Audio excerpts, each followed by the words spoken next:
Gregg Podolski, welcome back to Suit Up the Podcast. That's right. I love that the word back is in that intro. It's so happy to be back here, man. Thanks for having me. Appreciate it. Hey, your episode is still one of my favorites of all time, Thank being on you. the show. I had a great And time recording it. The Recruiter, just as a Thank shout you. out and reminder to people, this book is incredible. It was in my top five of Yes. the year.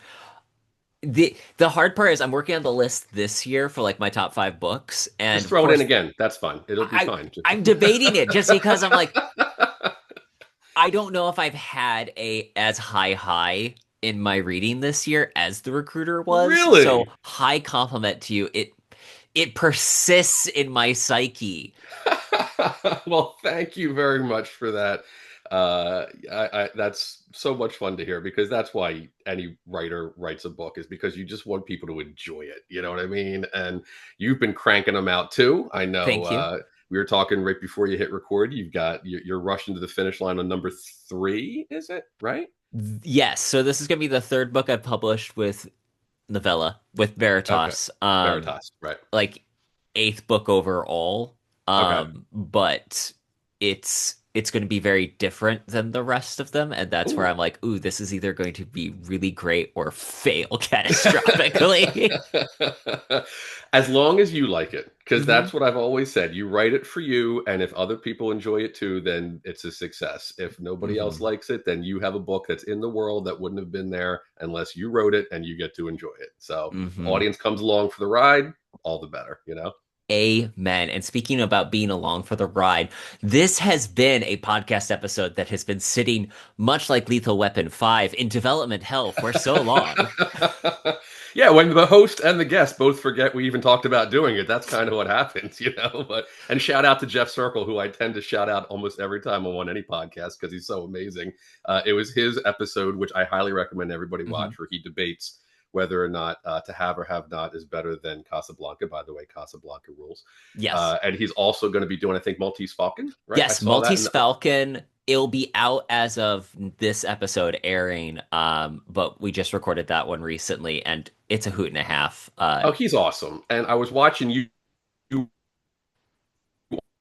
on his show, the mhm. Writers Podcast, Writers Dossier podcast, and you were referencing that episode, and I watched it, and I remember going, "Wait a minute, Terrence and I were supposed to talk about movies too." We had kind of a throwaway conversation after our podcast about we should talk about a Shane Black movie around Christmas time because The Recruiter is heavily influenced by Shane Black movies. Completely forgot about it. I went, "No, we're doing that this year." I emailed you. You immediately got back, and I was so happy to spend an hour talking with you about Lethal Weapon, Shane Black, Christmas movies in general. Mhm. And that's why I'm not in my suit this time, but Mhm. I am wearing Mhm. my Christmas red for the occasion. And Mhm. I also have my green Philadelphia Eagles mug, so I have the colors of the season, even though I'm not as dapper as you this time around. But hey, that's okay. You So still look good. And thank you. I specifically wore, I'm not certain how visible it is on the camera, but for those listening at home, I'm wearing a black tie that has little martini glasses There you with go. like red and green olives and like tinsel around it. The My most subtle holiday Christmas tie. theme. That's a Terrence Leahy Christmas. This is you decked out for Christmas right now. This is you in the holiday spirit, hmm Oh, right? don't worry. My church does a buffalo plaid Sunday, and I have a buffalo plaid suit that I put on Oh, for the occasion. I will send you a photos photo. must photos must be shared on social media of that when Indeed. that goes out. So we're here to talk Shane Black, Lethal Weapon. First question, when did you first see this movie? So it's funny. I was thinking. I knew you asked that question whenever you do the movie things, and I was looking forward to it because uh, the first R-rated movie I ever saw was Die Hard 2. Ooh. And my dad was a huge action movie fan, and the hmm original Die Hard came on regular TV, hmm edited, for content. And I'm Yippee-ki-yay, 46. Melon Farmer, Well, no, there was in Die Hard 2, it's Yippee Ki Mr. Falcon, Mr. which is Falcon. just hysterical because it means nothing. In the original, they just cut it. It's just Yippee Ki and then he kind of backs out of the door. And so I recorded that on VHS, hitting pause during the commercials because that's what you did. You were your own editor back in the 90s, when you were a kid who wanted to watch something and didn't want to pay for it. And so I would watch that on repeat. I love that movie.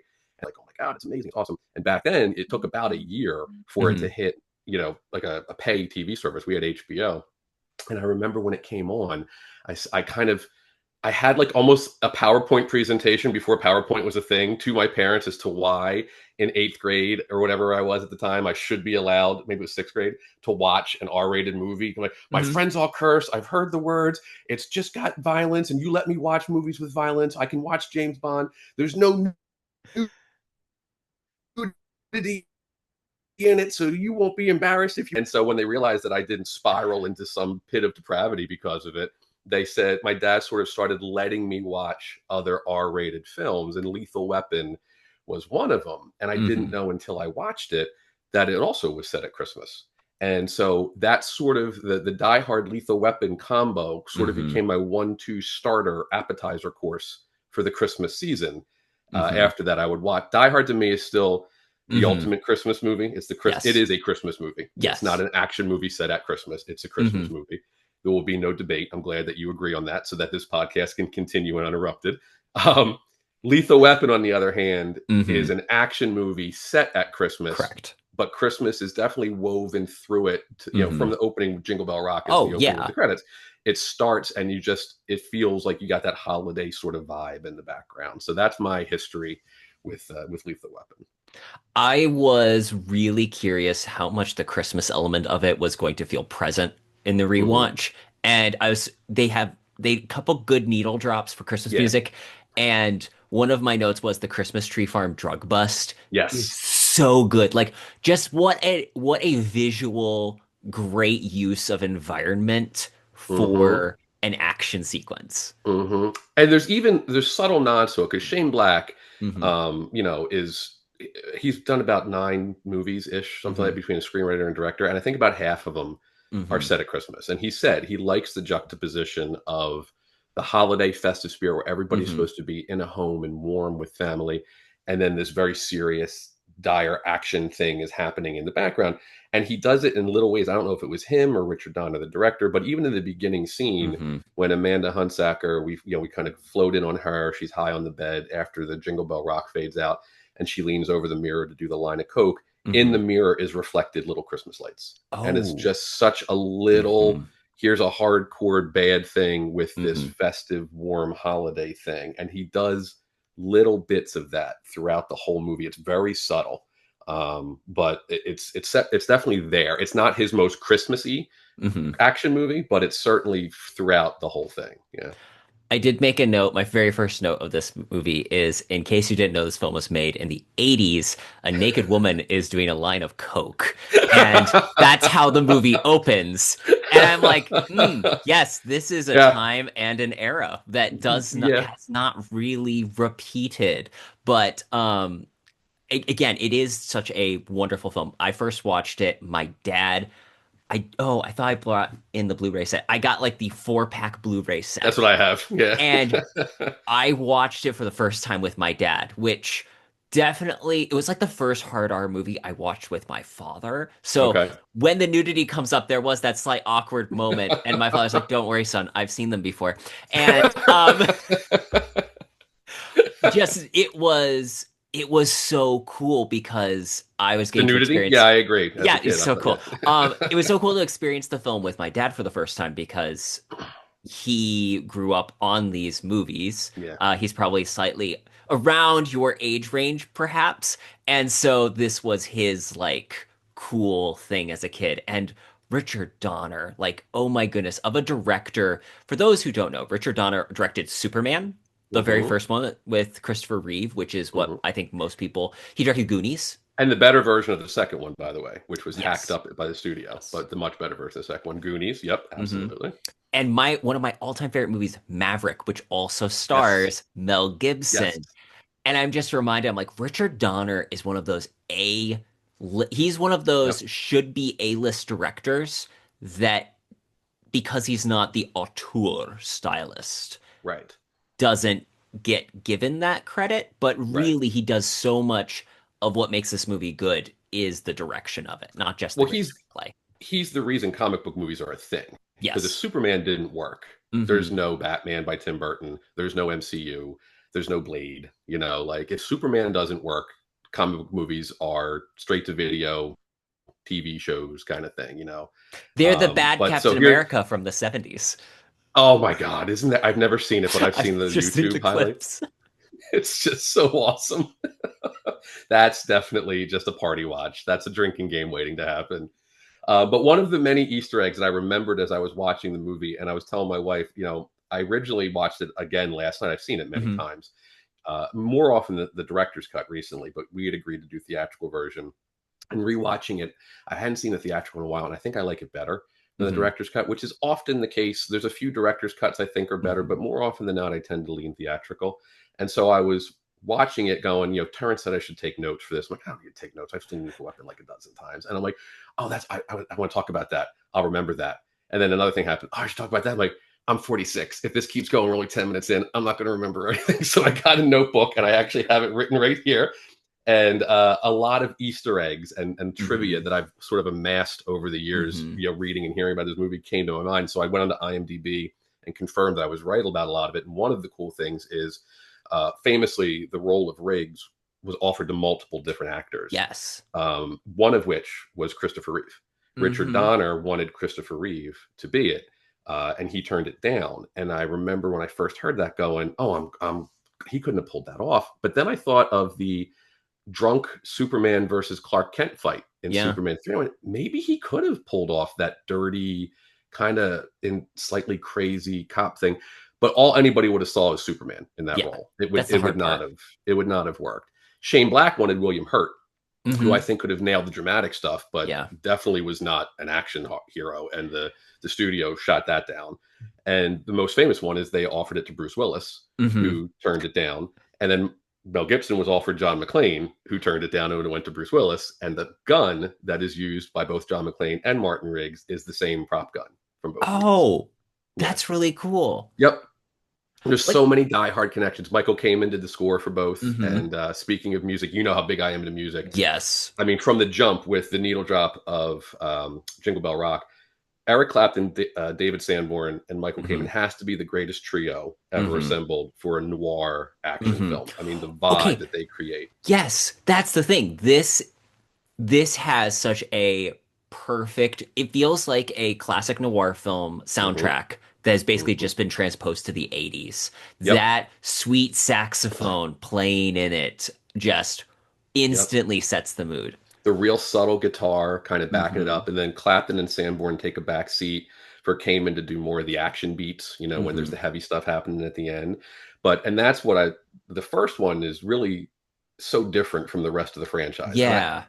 have you watched all four? Have you I have you have seen? watched all four. And I think that Okay. was one of my main surprises in rewatching the first one was to go, I don't remember. I remember the plot from the second one way better than I do the plot from the first one. Okay. The whole first movie is such a much more meditative film. Hmm. Whereas I feel Yep. like we do escalate what I think of as a Lethal Weapon movie is Lethal Weapon 2 onto 4. That's what the franchise becomes. Yeah. And it's because Shane Black really only did the first Hmm. movie, and even his script was way darker. They Hmm. actually Donner brought in Jeffrey Boehm, who Hmm. you would know. He did Last Crusade. He Yep. did The Phantom. He did Inner Space, which is another great '80s movie, and he has more of that lightheartedness to it. Like Shane Hmm. Black, and the reason that I cite him as such an inspiration for my novel, The Recruiter, is his tone is very hard, Hmm. gritty noir. He grew up on Yep. the Richard Stark Parker Hmm. novels, which we were talking about his newest film, Play Dirty, which is an adaptation of those. He grew up on those type of pulpy noir, but he also was a child of the 80s, so he had that action vein. And so his Hmm. violence is very hard and gritty. It kind of hits out of nowhere, like the scene where Riggs and Murtaugh are walking up to Dixie's house, the prostitute that Yes. witnessed the murder, and it just explodes. Like Yes. there's like having watched it, it's coming because they Hmm. kind of the camera pans back so you can get the full shot. But the first time you watch that, it just sort of comes out of Hmm. nowhere, and My that's what wife these. has never seen this. She's sitting there, all of a sudden the building blows up. She's like, and she's not paying attention. She's on her phone. All of a sudden she hears Right, explosion. She goes, "Whoa!" right. because it's such a subtle. They're just talking to the kids. The kids are being Hmm. goofy. They're going to rat her out. You're going to bust her. Blah blah You're blah. gonna bust You're Dixie. gonna bust Dixie. It's also the most 80s line in the whole movie is when he asked the kids, "You must like GoBots." I'm like, man, talk about dating yourself in one line. I am the only one in this conversation who remembers watching GoBots. I guarantee you. If you told me you ever watched an episode of GoBots, I will be highly impressed. Do you I even know that know they what they are? existed. I did know that they existed. Weren't they like the Knockoff. alternative to Yeah, they're Transformers? Timu Transformers is what Yes, they are. Yeah, yes. yeah. Hmm. But yeah, so he had that sort of violence that hit out of nowhere, and it was real, and it was Hmm. hard hitting violence, like the scene where Riggs and Murtaugh are getting tortured, and Hmm. Oh Murtaugh's yeah, bloody, and they put salt in the wound, yeah. and Riggs is screaming as he gets Hmm. electrocuted. Like those scenes just don't happen in 2, 3, or 4. No. They're not there anymore. But he also has that vein of sort of dark, sarcastic, witty humor that goes Hmm. through the whole movie. But that's definitely secondary to the Hmm. grit and the noir feel. And then in Lethal Weapon 2, he was brought back to write the screenplay. And in it, he kills Riggs off at the end. It's a Oh. much Hmm. darker movie. Hmm. And the studio was like, we're not Mel killing off Gibson's the a hero. star. We're not doing Right? this. We're not killing off the franchise hero. So they brought Jeffrey Bowman to basically rewrite the entire script, and they just kind of kept the elements credit. And Jeffrey Bowman then took it and went into Lethal Weapon 3, which is even more comedic. And then by Hmm. 4, it's almost a comedy at that Yeah. point. And so I enjoy the whole series, but it's definitely diminishing returns, even though 2 Yes. was very, very good. Hmm. One, as a, like, if 1 ended and that was it, it's a Hmm. great standalone Yes. noir 80s buddy cop action Hmm. movie, and it really does hold up. And then at the very end, this was one of my notes. I know we're bouncing all around the movie, That's but okay. The point yeah, we're going to just talk about the movie in its wholeness. yeah, yeah. I don't need to do like a recap. I think a lot of people have, if they click on something that said to talk about Lethal Weapon, I think they Murtaugh house Hmm. and gives his daughter Rianne the bullets. They don't need this anymore. There's a Yeah. lightness to the character that is Hmm. not there in any other Yes. part of the movie. Hmm. And to me, that's where Shane Black intended the story to end. And he said that he's like, after he moves past the sadness of losing his wife and he found Hmm. sort of a new family with Roger and his family, there's no need for him to have more of a story, because at that Yeah. point, the whole point of Lethal Weapon was this guy who's A lethal damaged. weapon. Yeah, well, he's still a lethal weapon, but he's Yeah. emotionally and psychologically damaged, and he finds that it just becomes a cop picture again. Hmm. And the character he is at that last scene is sort of who he becomes in the later Yeah. movies, where he's still got that recklessness and that edge to him, but he's lost all of the hard edge and the Hmm. pain.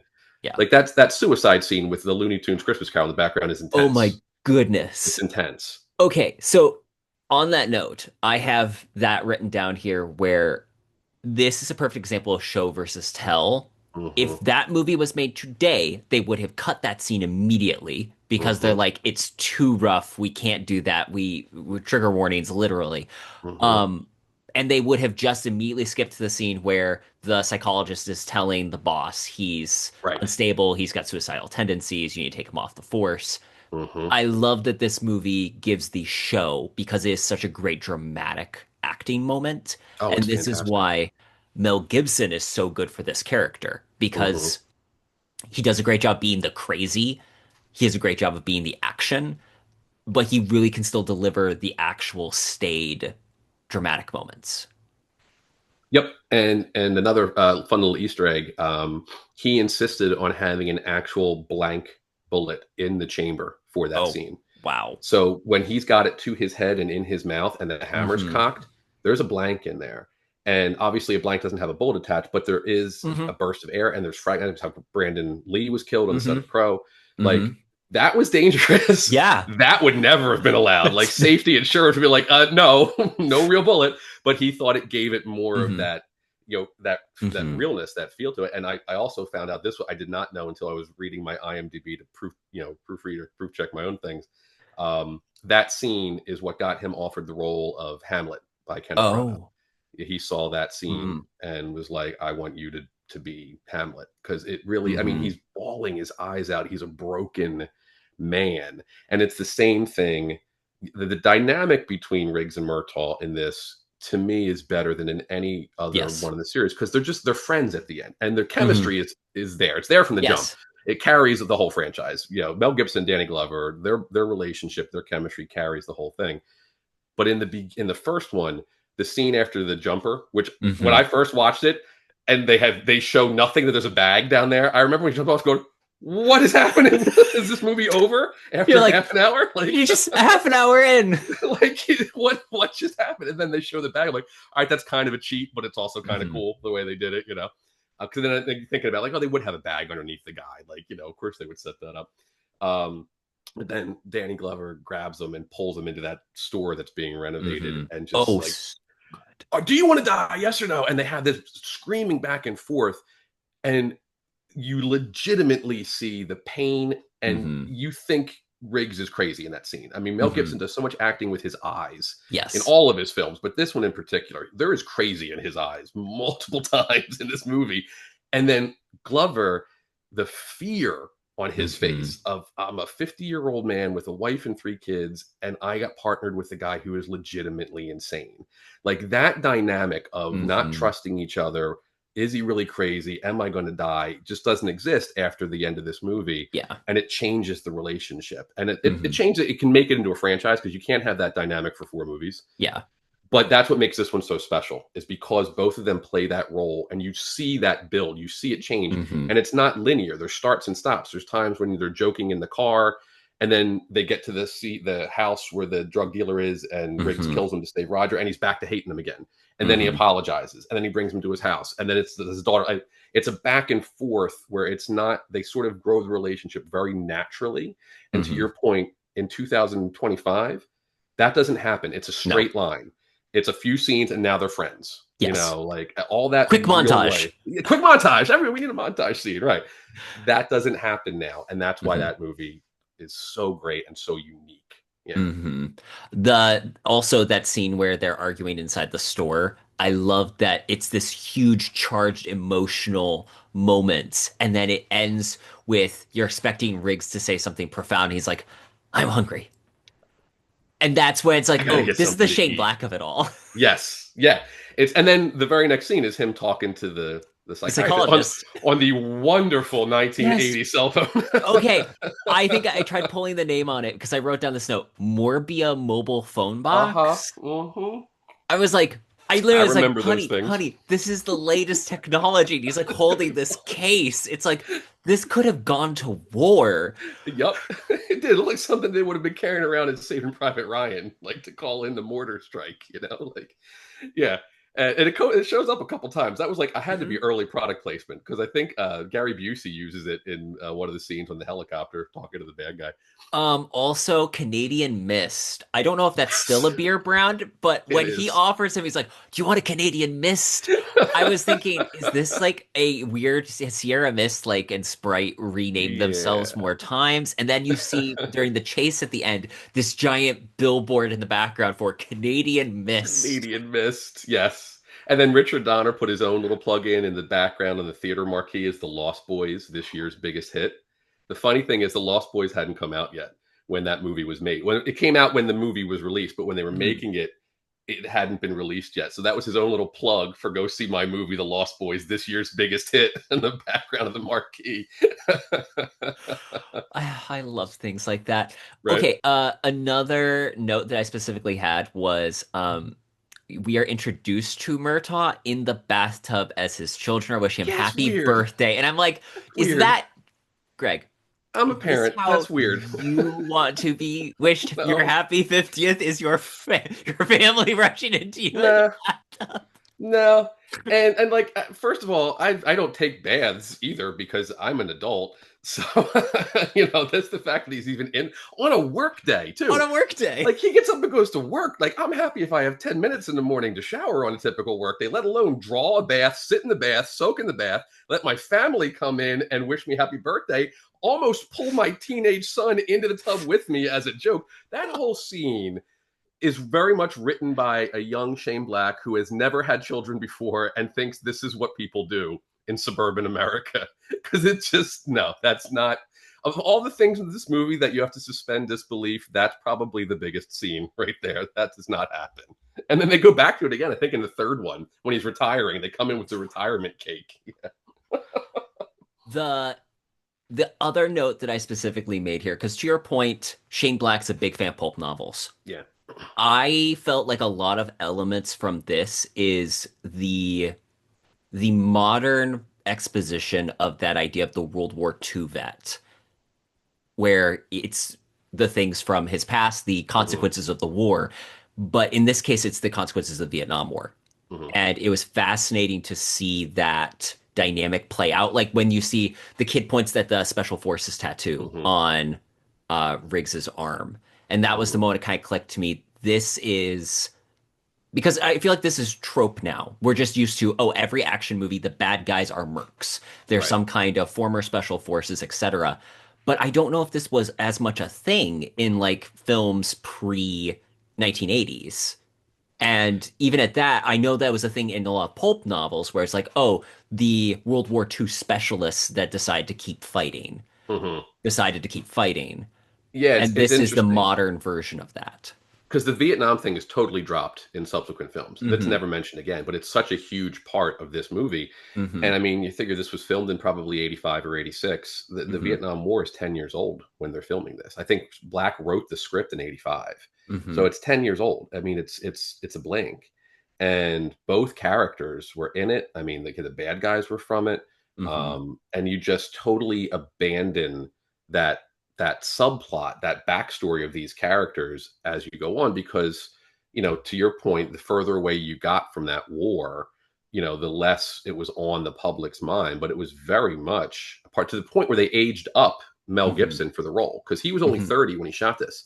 But that would Oh. only make him like 9 years old when he was Hmm. supposedly out in Laos killing the guy from 1,000 yards out. Hmm. And so they made him 38, which I thought he could play 38. I didn't realize he was that young. Yeah, And neither then did same I. thing with Murtaugh. Danny Hmm. Glover was 40 when he filmed Oh. it, and they Hmm. aged him up to 50 to have there be that bigger age gap. But it was a huge deal. And another fun little side note as far as the mercenary thing with Shane Black. So the bad guy's named Shadow Company. Do Hmm. you know the Shane Black history of that? No. His very first script he ever wrote with Fred Decker, who he also wrote the Monster Squad with. Hmm. Another classic. 87, big year for Shane Black. He has a small role in the original and still best Predator with Arnold Hmm. Schwarzenegger. Does uncredited rewrites, supposedly, although he's denied it on that film. Lethal Weapon comes out in the spring, and then Monster Squad comes out in the summer. Big 87, big year for Shane Black, right? But his very first script he ever wrote was called Shadow Company, and it was about a team of mercenaries that were just like Shadow Company in this movie. They were like black ops in Vietnam, and they were all killed in action. But their bodies were shipped back, and because they none of them had families or anything, that's why they were recruited. They were just stored in this military test site, and they were brought back to life. The idea they were going to be immortal killing machines, but they escape from the lab and they attack the neighboring suburban town on Christmas night. It was going to be a movie directed by John Carpenter starring Kurt Russell. Tell me you don't want to see that movie. I want to see that movie Right? so much. And because in Hollywood, nothing is Hmm. ever real until the cameras roll. For whatever reason, it never happened. But he repurposed the title of that for the bad guys in Lethal Weapon. But I'm like, that's one of the greatest unmade John Carpenter, Yes. Shane Black, Kurt Russell movies. We need to see that movie happen. Yeah. Hey, Hollywood, this movie could still happen. All these people Right. still exist, Come and they on. are still like John Carpenter hasn't made something in a hot minute, but I give him enough He could money. kill this movie. He would kill this movie. Kurt Russell is still badass and awesome at whatever 70 or whatever he is, like, yeah. So that's the fun little backstory of Shadow Company. But yeah, like that idea of Vietnam being, so into it, Hmm. and then even goes into Air America, which was the movie with Mel Gibson and Robert Downey Jr. They Oh, I've never mentioned seen that. that. So it's not great, Okay. but it's based off of an actual uh, American operated airline that flew cargo and personnel from Laos to other parts Hmm. of Vietnam, and there was always been rumors that they smuggled heroin as well. And in this movie, he references Air America as Mm, what they yeah. were using to do all this. And then Robert Downey Jr., big, he credits Shane Black for reviving his career with Kiss Kiss Bang Bang. That's why Shane Black got to direct Iron Man 3. He and Mel Hmm. Gibson star as pilots. in a movie Oh. about Air America. And when I was younger, and I was very much into headcanon, even though the characters were different, that was always sort of the prequel to Lethal Weapon for me. Even though Riggs is not a pilot, he's a CIA assassin. It worked. It was the same actor, so in my Mhm. mind, it worked. Yeah, but not a great movie. But it's just another little thing that kind of spun off of this. Another note that I had is this is a movie that if you do not have the best talent possible, becomes instantly the same generic movie that repeated after this movie. Because Yep. let's face it, the same way Die Hard had all these knockoffs, and some of them are Mm-hmm. better than others, Lethal Weapon came out and everyone was like, buddy cop movies are back. And Mm-hmm. they went with, oh, but what if he's paired with this person or that person or something different? And what if it's Chuck Norris and a dog? Like, they went as Wait, is there really a Chuck Norris and the dog they're movie? actually, I'm trying to Because if remember there is, because I need to watch it. What there is it? there might be like canon movies. That's the thing. Like this movie became Yeah, got it. the Yeah, repeated canon film. yeah. This movie is as good as it is because it has a top-notch director, it has a Mm-hmm. top-notch script, it has the charisma of Danny Glover and Mel Gibson, which I think for most modern audiences, Mel Gibson's the recognizable name, Yeah. but I'm sorry, Danny Glover really anchors this Mm-hmm. film in its gravitas because without him playing off of Riggs, there's no plot. Like, really, that Yeah. relationship, he's the one that has the family, he's the one that's the solid family man, he's the one that offers hope in a Mm-hmm. what seems to be a hopeless world to Riggs. Well, he offers the stakes Hmm. essentially. I mean, because if he's not in it, if it's just Riggs as a solo cop, being the hero, to your point, it's you know crazy heroic cop versus a lot of bad guys, Hmm. and you hope the cop wins because he's the good guy and you're supposed to root for him.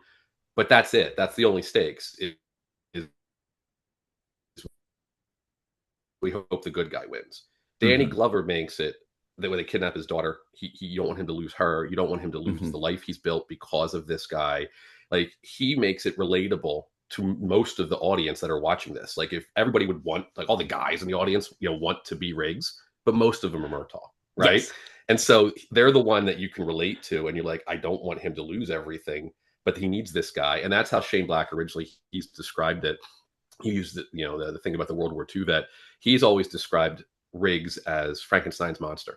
And he said, Mm. in my mind, he is the monster that was created to be this killing machine. The Hmm. government created him.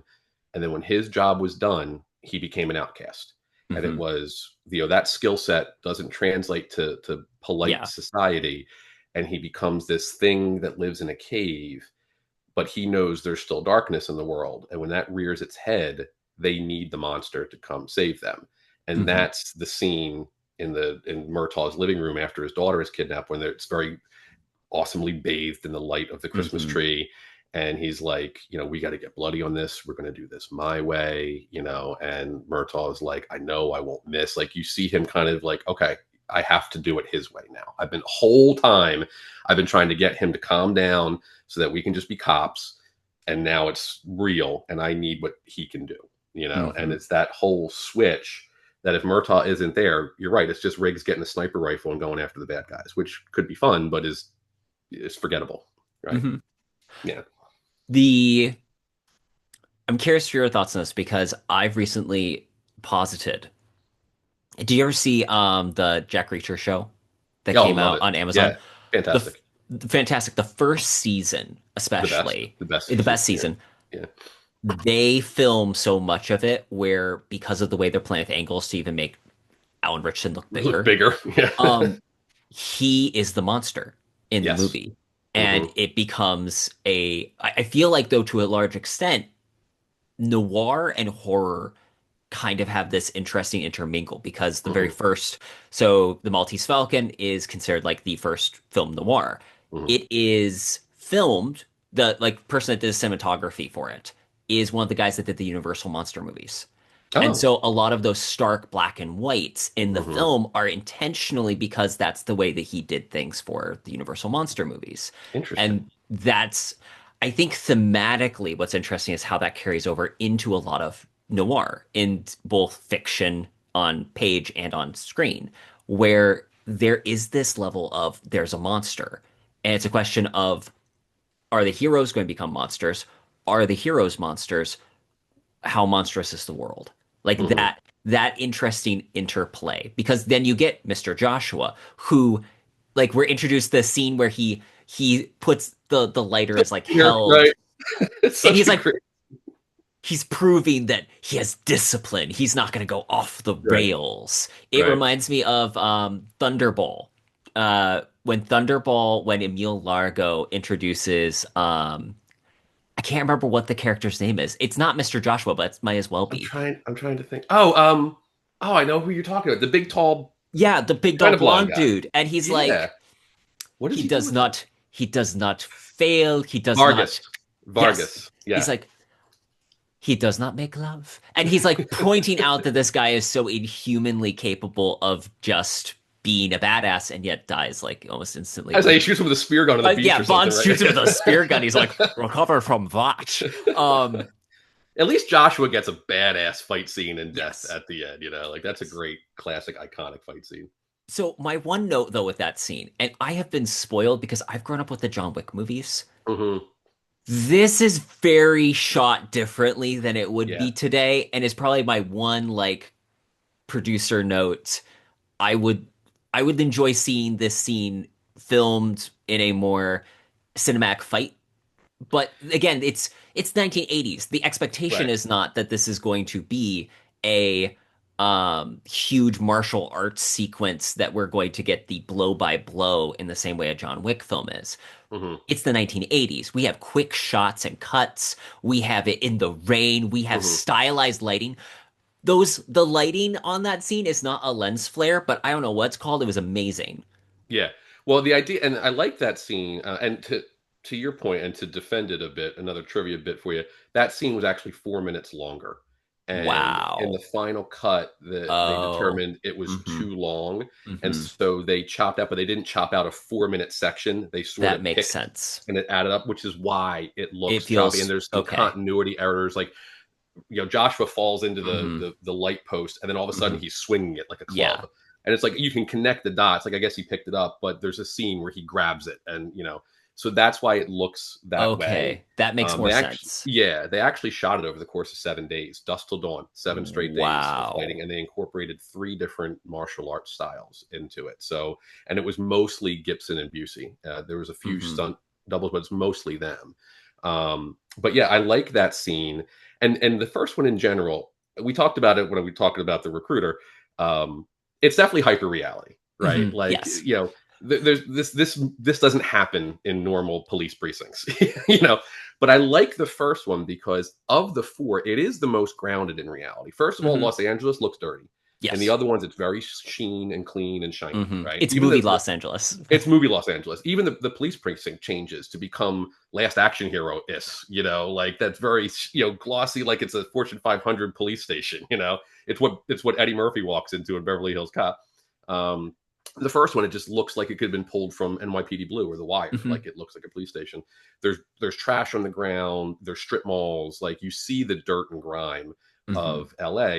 And up until they take his daughter, you can sort of see it being treated like a realistic police movie. Like they Mm-hmm. call in backup, they come for Yep. the jumper. He asks where the psychiatrist is, but they're stuck in traffic, so he goes up to talk to the jumper. He arrests the when they have the shootout with the drug guy at the house.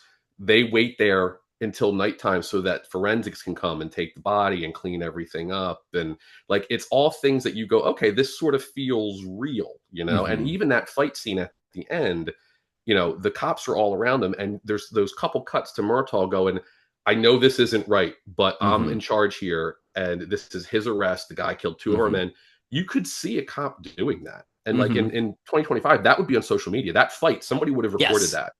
And you would have heard, oh, the guy just shot two patrol officers and this guy's taking them down. Like it would have been all over the news, but it's treated realistically. Whereas Mm-hmm. in later movies, it would have happened and then the neighbors would have taken their trash out 5 minutes later, like nothing Yes. even went down.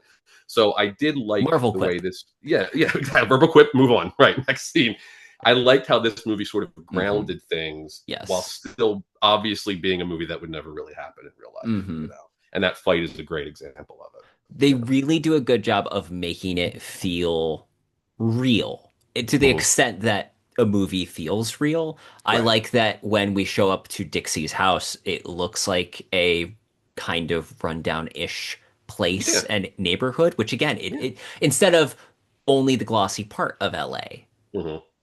Yeah, it feels like dirty LA. I mean, I've been out to Beverly Hills. The weird thing about Beverly Hills is you have Beverly Hills, and 2 blocks that way is you don't want to be there after 6 o'clock at night. Like LA isn't a nice place in a lot of parts of town, and they show that in this. And also another little trivia thing: do you know the lot where they shot the Murtaugh house? The significance of that neighborhood? No. So that is actually a fake neighborhood that was built on the back lots of Warner Brothers and was used in multiple other films and TV shows, including it's the street that Clark Griswold lives on in Christmas Vacation. And the last thing that had ever appeared in before it was demolished was WandaVision. It was the street in Oh. WandaVision, which was one of the first and still best MCU Disney Plus shows. But like they repurposed that house and that Mhm. street so many times for so many different movies. And it's funny when you look at it, you go, that kind of looked like Murtaugh's house because it is. Yeah. I wonder if I've been there because before WandaVision came out, I did do the studio tour at Oh, Warner yeah. Brothers. So It was there's a demolished, I think, in 2023. Were you there pre I 2023? was. I was there in like just Might have seen around it. COVID. So Yeah. like I might have been there. Who Yeah. knows? I will say shout out to anyone that wants to do an LA studio tour. I 100% recommend the Warner Brothers one as of when I saw it 5 years ago. Genuinely one of the most fun that I've ever been on. It's got to be cool. I mean, because I'm assuming they keep a lot of the stuff just sort of there, right, to be reused and rebuilt. And Hmm. like, what was the coolest thing you saw when you The took the tour? coolest thing I saw, well, they have the like because they were trying to build their the DCEU at the time, so they had Oh like yeah, this huge superhero exhibit with nice. all the various costumes, including the Christopher Reeve one, Oh wow, which was really just neat to actually see these are the costumes. I think they yeah. had one of Michael Keaton's bat suits. Oh, so cool. Yeah, the Batsuit, and that's another great action movie set at Christmas is Batman Returns. True. Like, Yeah. okay, one of the questions that Faith had for me last night after watching the part of this movie was, what is this the first one that like set action at Christmas time? Like, no, I don't think so, because I don't remember Die Hard's relation in time. Die Hard came out the year 1 year later. I think it was '88. I Okay. think Die Hard was '88. Yeah. And in that case, it's adapting a book, and I think that the detective character who's a father to the woman he's visiting, not Correct. that one. I think he is visiting his daughter for Christmas. I'm like, Yep. really, it's two things. It's one, the contrast is the big thing. Hmm. Two, it gets people into an environment they're not in otherwise potentially. Correct. And Shane Black has said, I guess the first one, going off of what he said, I've never actually seen this movie. It's a classic, and I should. 3 Days of the Condor with Oh, Robert Redford is set at I want to Christmas. watch that. Yeah, I've heard so many good things. It's just one of the ones I keep missing. But Mm-hmm. that's set at Christmas, and that's what he said. Christmas is so unifying. He said, that Mm-hmm. as divided as we are, it's one of the few things that still unites us, regardless of political, ideological. Mm-hmm. Everybody at Christmas seeks out family. They seek out warmth. Everyone in a feeling that everybody can understand, and then you throw your characters into something that's completely opposite from that, Mm-hmm. set during that backdrop. And so I love it. I mean, I would love to do this again with you next year and talk about The Long Kiss Goodnight, which was the next Shane Black Christmas movie. Because I do. I Ooh. mean, I watch. We're filming this before Thanksgiving, and in my Mm-hmm. house, I don't decorate for Christmas. We don't listen to Christmas music. I don't watch Christmas movies. Thanksgiving is my favorite holiday. That happens first. My kids know November is Thanksgiving, and then we watch Christmas. So I broke that rule for this podcast. That's how Thank much I you. respect you, Terrence. Thank you. But yeah, I always try to work in a Shane Hmm. Black movie because I love like traditional how I love Christmas Vacation and A Christmas Hmm. Story and Home Alone and Elf and all the classics. Scrooge, another great Richard Donner movie, Scrooge. Hmm. Oh, Um, that's right. I but I forgot they love the did idea that. of it. Yeah, yeah, yeah. One of the best versions of that movie ever, although it was killed when it came out. Bill Murray he's awesome in that. Um, but I love the action movie set at Christmas just for that Hmm. feeling of here I am in my warm house with all my Christmas decorations, and I'm watching somebody out in the cold running for his life, trying to be a hero. And it's just a great. I've always loved that juxtaposition of the two feelings. Hmm.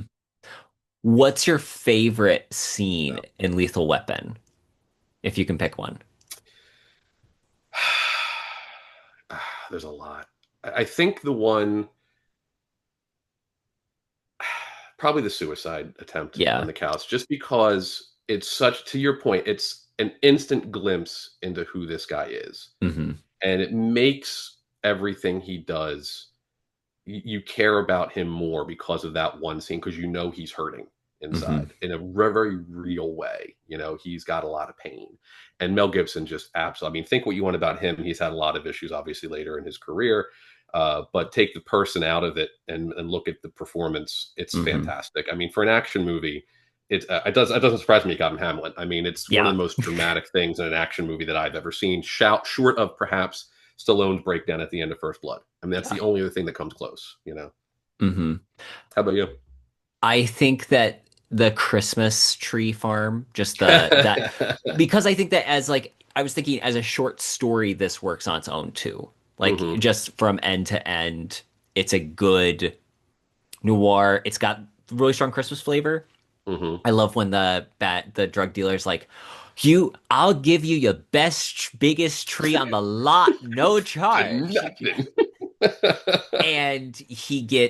And then he's like, oh yeah, he just starts putting out like $100, like 100,000, and then he like drops his badge, and it's nuts. He does the whole Three Stooges like hit and poke in the eyes Yeah, thing, yeah. and I'm like, Right, it yeah. just, and then he does the roll and shoot. I just think it has a fun encapsulation of It does. the Now, the scenes. have you ever seen the director's cut? I don't think so because I just have the Blu-ray, Okay. and So yeah. there's two scenes in the director's cut that I love that in hindsight, after watching theatrical, I know why they cut them, but I still love the scenes as a Hmm. self-contained little Hmm. thing, right? The first one is actually, it happens later in the movie. It's after he has the dinner with Roger's family and Hmm. he leaves in his truck. In the theatrical, it cuts to Roger getting the beer at night, finding the gift that he gives him, the little Yes. cop set, which is beautiful, and then watching the video that his Hmm. friend's daughter made, the adult tape, and just sort of having that, again, another very grounded moment. Like, I'm watching my friend's daughter do this, and oh my god, the horror of the world.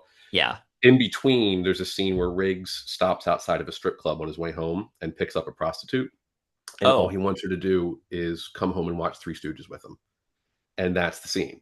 And it's like, I got a taste of what family life is that I Hmm. never had. I Hmm. just want companionship. I don't Yeah. want anything else. Just come watch Three Stooges with me. And I thought that was such a Hmm. great moment, but it does sort of feel out of place now that I've Yeah. watched the theatrical.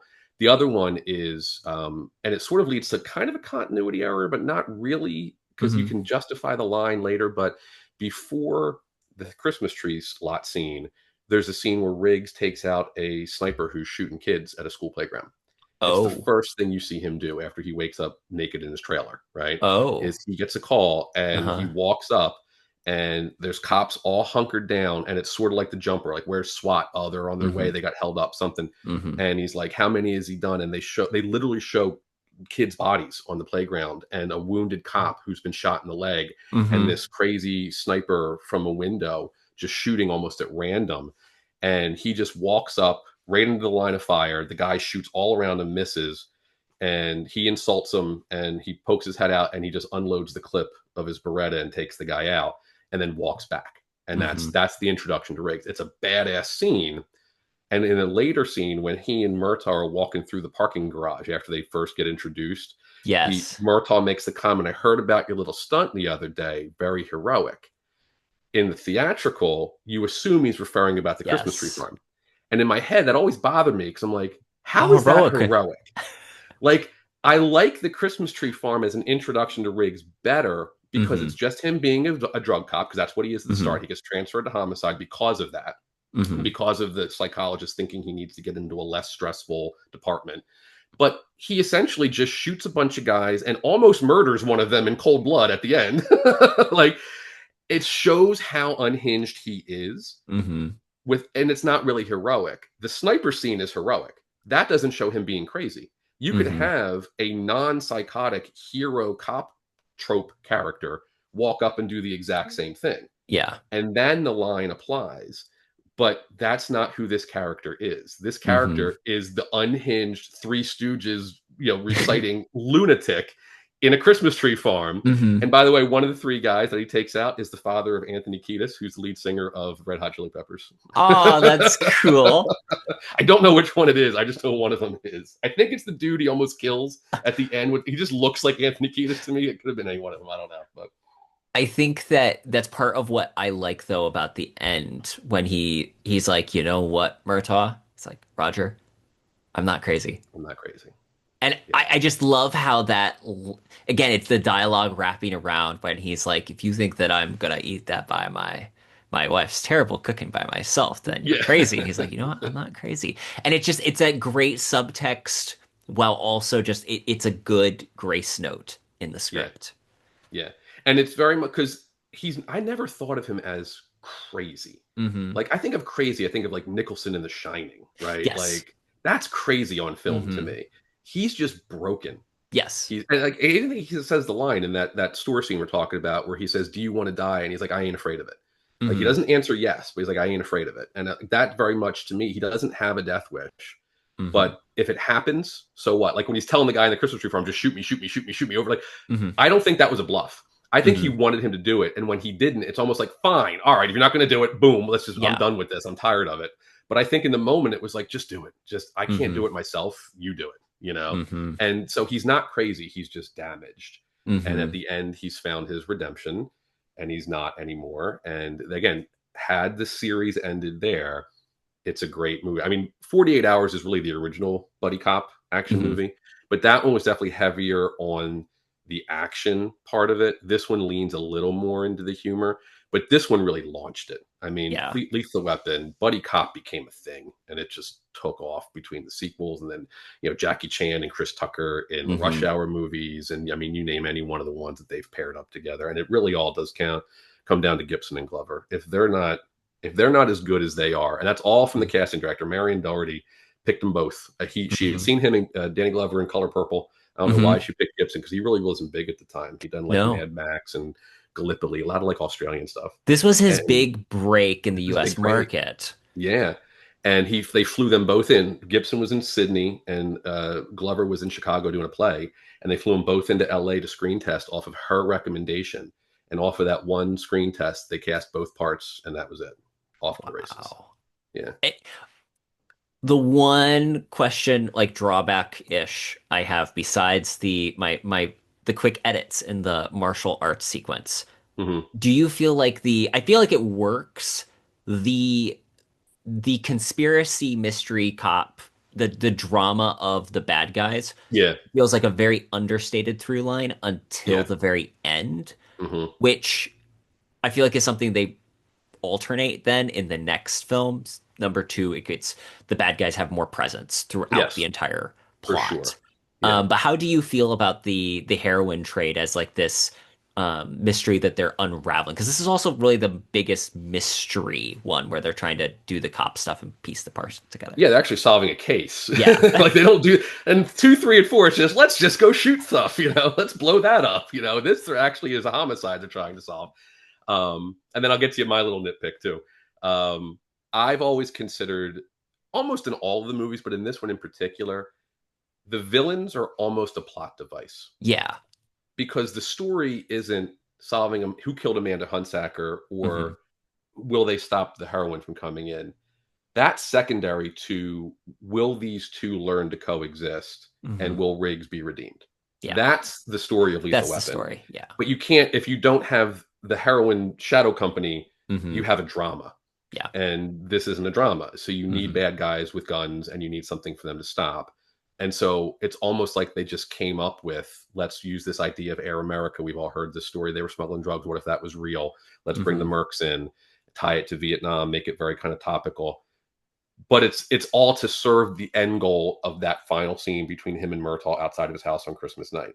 Hmm. That's really the point of it. That's the goal of the movie. It's not stop the bad guys or solve her murder. It's redeem Riggs, make Hmm. these two work together. That's why the shot of them, the slow-mo shot of them both taking out Joshua Oh, side by so side good. with the, Love the that. fire hydrant water falling down. It's so iconic because that's It's a what you're building Western. towards. It's a Western. Yep. That's Hmm. in the Wikipedia that I skimmed, Shane Black's initial concept was wanting this to feel like a Western. Hmm. And I do feel like with a lot of cases, he's able to accomplish that. Because again, let's take the similar plot elements, throw it in the Old West. It's the Civil War, trained sniper, something like that. And you have a very similar things that you can play off of. Hmm. For sure. And then again, that scene of them, the two Hmm. gunslingers, Oh, right? so, Like so side by good. side. And then I love the moment in Richard Donner and Maverick where they run into each other in the bank heist, and Yes. the Lethal Weapon guitar riff kicks in like nah, Yes. nah. Like it's such a great little wink and nod to the audience. It's so perfect. It's uh, genuinely one of my favorite movies. But what's your nitpick? So this was just funny, and I never noticed it until older when I knew a lot of people who were in military and law enforcement. The great scene, another iconic scene when he shoots the happy face in the tapered Yes. target in the Okay. Him pressing the button and just the waiting yes as is, it goes back, and then waiting for and it to come Glover's like back squinting to see it like from behind him. Like the whole scene's great. But watch it again. Every single time that Mel Gibson pulls the trigger, he flinches and he squints. Every single trigger pull, this is him. And it's like, my one buddy was like, he'd be lucky if he even hit the target, let alone make a happy face. Like, he's not watching the thing when it shoots. And I just wonder how many takes they did before Donner was like, all right, he's just going to flinch. We just got to roll with it. Like, I almost wish they shot that part in particular from from the behind back. Yeah. because you see him rewatch it. You see him flinch Yeah. every time. Whereas Glover, when he shoots, steady, cool, Hmm. never blinks, never anything. And it's like I never noticed it. And then it's sort of like the Big Bang episode where Sheldon's girlfriend ruins Raiders for him by saying Yeah. Indiana's inconsequential. When my buddy pointed that out, I was like, man, that's a great scene. But you're right, I can't watch it now and not think there's no way this dude killed a guy in Laos from 1,000 yards out. Like, give him a rocket launcher if he blinks like that, he's not going to hit him, you know. But again, suspension of disbelief in an otherwise fantastic movie. Maybe he had something in his eye that day, or he's just that good that he can hit it even while blinking that way. That's how good Riggs is, you know. Riggs was imbued with the great spirit of the Yes, eagle. yes. He used the Force. He had Yoda in his ear, Obi-Wan in his ear. Uh, Looking to see if I had any other specific notes for the film. Was there anything else that really leapt out at Use the you? Force, Martin. No, just how much I enjoyed watching it this way, and you Hmm. know, I appreciate you letting me come on and talk about it because um, obviously a big movie buff, and like I said, Hmm. Shane Black, lots of influences from my novel, The Recruiter. Hmm. But Shane Black was first and foremost, and I think when I mentioned it in our conversation, you would say, "Oh, I can see that," and that made me feel so Yes. good because I wanted to emulate that without obviously Hmm. aping it, right? Yes. Like I wanted to show that's what the influence was without just copying it. But I've never really watched a movie with an eye towards things like I had to do for this, and it was really enjoyable, sort of picking little things out and realizing why I liked it, why it was so good. Hmm. And the irony is Shane Black, you know, for as great as he is, as renowned as he is, most of his movies, we were talking about The Nice Guys before we hit record. That's his best movie to me. Yes. It's revered among a lot of film buffs and noir fans and comedy fans. It flopped I hard. know. That's why we don't have a sequel. Most of his movies don't make a lot of money when they come out, but then years later, they're discovered again and they become these cult classics that are revered. And Hmm. Lethal Weapon's one of the few that actually was successful upon release, and it spawned the franchise and everything else. And it's it's fun to go back and watch a movie like that and realize why it's so good. The little tiny Hmm. things that are done, whether it's the director, whether it's him, Hmm. the actors, We didn't to even make it that mention way. Joel Silver was the producer on this film. Hmm. And for those who don't know, he's the producer behind The Predator and Hmm. probably, I think, Die Hard. And Die Hard. Hmm. Most of your favorite 80s movies, he Yes. was the producer behind. Yeah. Yeah. He was the Jerry Bruckheimer of the day, or not Jerry Bruckheimer, the Michael Bay of the day. Like him Yes. and well, Bruckheimer too, I guess, was more 90s. Hmm. But Joel Silver was, yeah, he was that. There's definitely a feel to a Joel Hmm. Silver movie. The credits, that sort of 3D credit. The Yes. trailers all had that kind of poppy synth music in the background with trailer guy. He's a cop who's out of control, and it's like that's a Joel Silver movie. Yeah. And all of those factors really contributed to this film popping. Hmm. And it's a good reminder that any creative project is very rarely just one person. Hmm. Writing, I think it does take a village to create a good Oh, for sure. book. However, at the end of the day, a lot of it is down to the writer. Hmm. But in a film, you do have so many more moving parts where this needs the Hmm. best talent possible to make it ascend the Hmm. heights of Olympus. And Lethal Weapon is that Oh as an yeah. action movie, literally defined an era of filmmaking.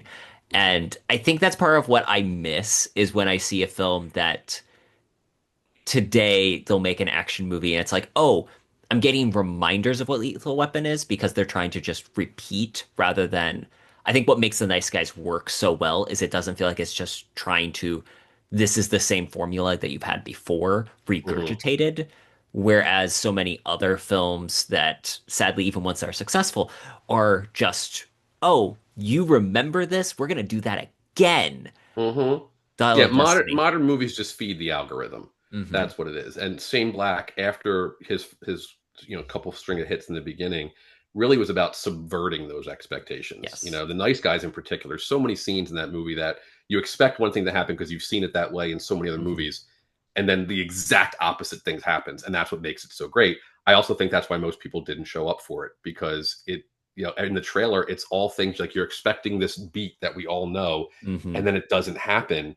And if you just want to go and see that comfort comedy, mystery, noir action movie, the trailer doesn't give you that. The trailer gives Yeah. you something different, and you have to watch it to really appreciate the genius behind it. And I think that's why he's sort of flops on release.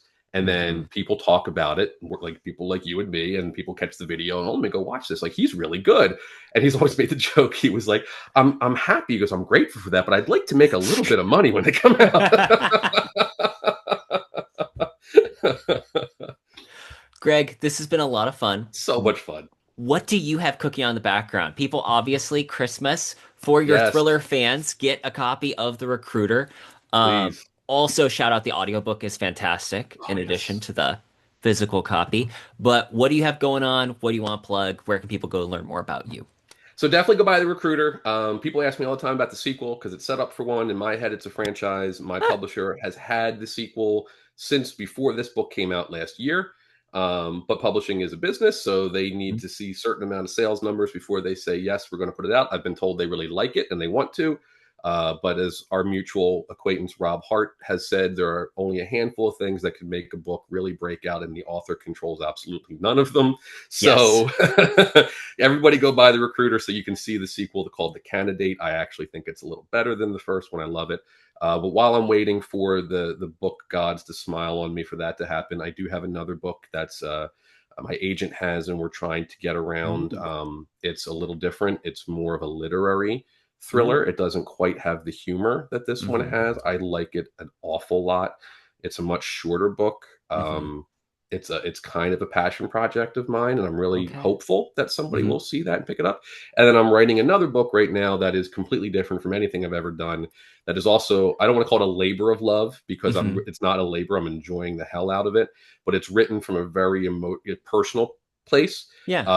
And I'm going to shoot to have that done probably by the end of this year, get it in my agent's hands in January, and then I would love to see that get picked up and put out next year. And then hopefully, The Recruiter, because of the people who watch your show and this goes That's right. viral, everybody's going to Hmm. buy your books, my books, and then you and Hmm. I can do the next Mary Shane Blackmas episode from a yacht somewhere. That'll be the goal. We're working our way to Fiji, one copy at a time. That's it, man. Me and you, like Danny, like Dan Aykroyd and Eddie Murphy did the Trading Places. How you feeling, Terrence? Feeling pretty good, Greg. I want to also say this is one of my top books of 2024, I Yeah, think was the list year, and thank you. genuinely a fantastic read. People need to check it out. If for no other reason than because I like it, and clearly I am the ultimate arbiter of taste, as you know. 100%. That's why you tune in to Damn Suit right. Up. Thank you so much, Terrence. Absolutely. Thanks again. Looking forward to next Mary Shanemas. That's right.